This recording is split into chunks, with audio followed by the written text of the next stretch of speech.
Okay, so I got interrupted by my son coming home from my neighbors and screaming. Um, so we're going to finish talking about DNA.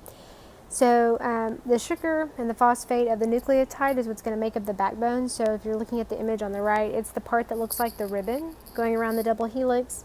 And then the individual steps in the ladder, those are those bases, the apple tree, chewing gum coming together. And then you can see the entire strand is going to coil up all the way, with the base is kind of connecting to two strands.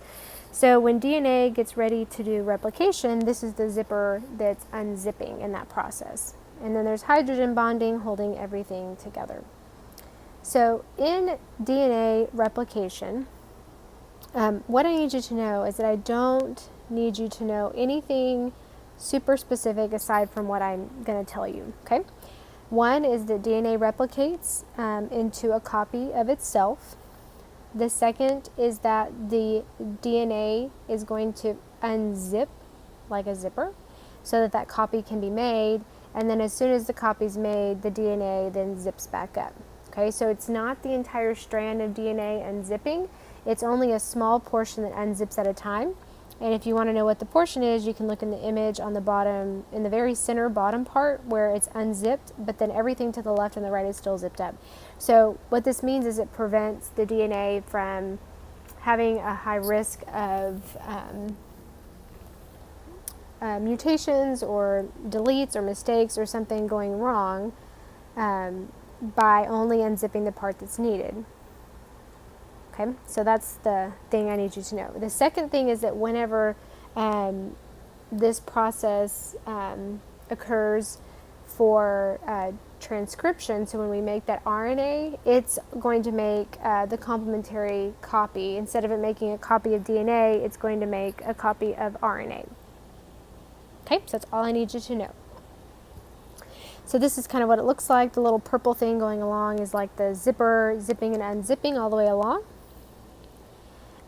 You do not need to know complementary base pairing, but this is all of the ways they can match up. So if you have, you can see the U's and the A's and the G's and the C's, and each of those is going to correspond to a specific amino acid.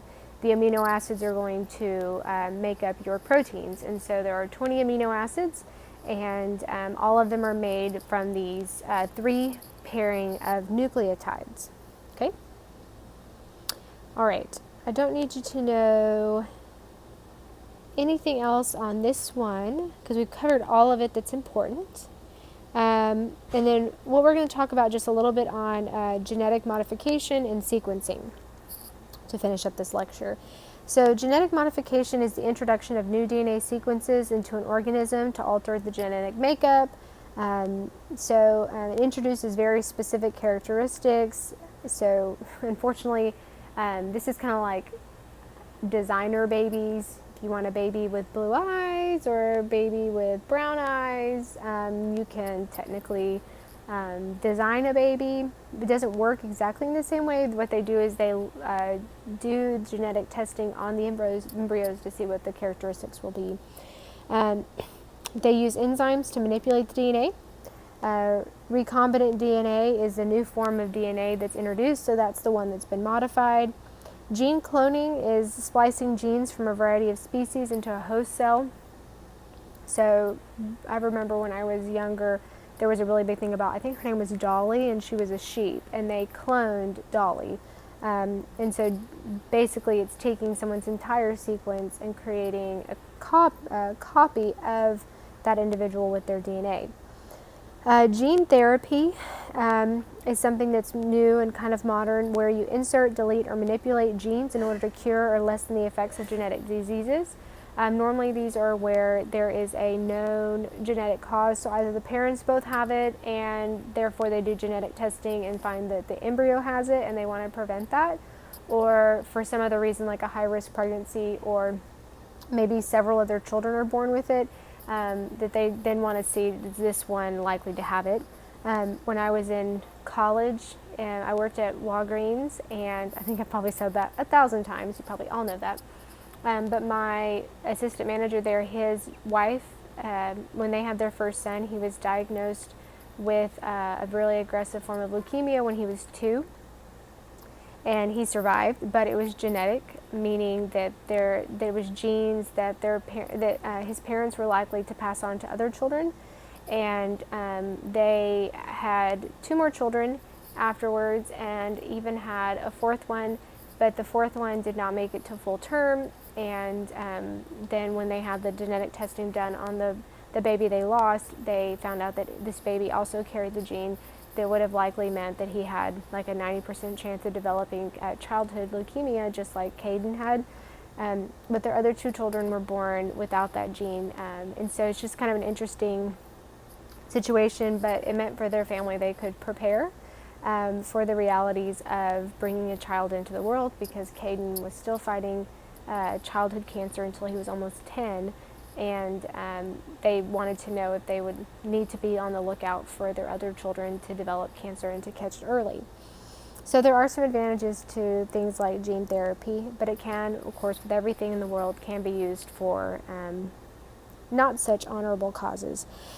So DNA sequencing, this is where we compare nucleotide sequence from different cells, analyze for similarities and differences. So PCR is how they do paternity testing or maternity testing to see if you have a familial match. And stem cell research is kind of got a bad rap, but essentially it's so stem cells are undifferentiated cells in your body, which can differentiate into something specific over time. So stem cell harvesting is something that's been of a newer, I'd say maybe 10, 15 years, where you can take stem cells and basically put them into something or someone and grow something like a liver or a kidney, or you could replace a defective something in a person. And so stem cell research, we don't really understand a whole lot. It's still fairly new. Genetic fingerprinting is determining basically your specific, like your fingerprint is unique to you as your genetic code is, and so we know that we can identify criminals based on blood DNA, or even innocent people based on blood DNA, or identify missing persons based on DNA. It used to just be an ABO a test, meaning we could see if you had type A, type B, A, B, or O, but now we actually can get down to the nitty gritty and see, does this match you to what certainty? So it's pretty amazing. And then cloning is, of course, a very controversial topic. I don't really know where we are currently in cloning. I know it is not legal or not considered ethical to clone living people, but it is something that science has made possible, but there still are several ethical issues to consider. All right, so here is the end of our talk. All of our chapters are done. You are now getting ready for your last exam, which is exam 5, which should be chapters, I think it should be chapters 22 through 26, because you've already done chapter 21. And then your final, which should be your project, hopefully you're working on that, because that should help your grade immensely if you do a good job. But you are done with lectures, and please make sure you turn in the notes when you are done, so you'll get your last grade for this class with homework.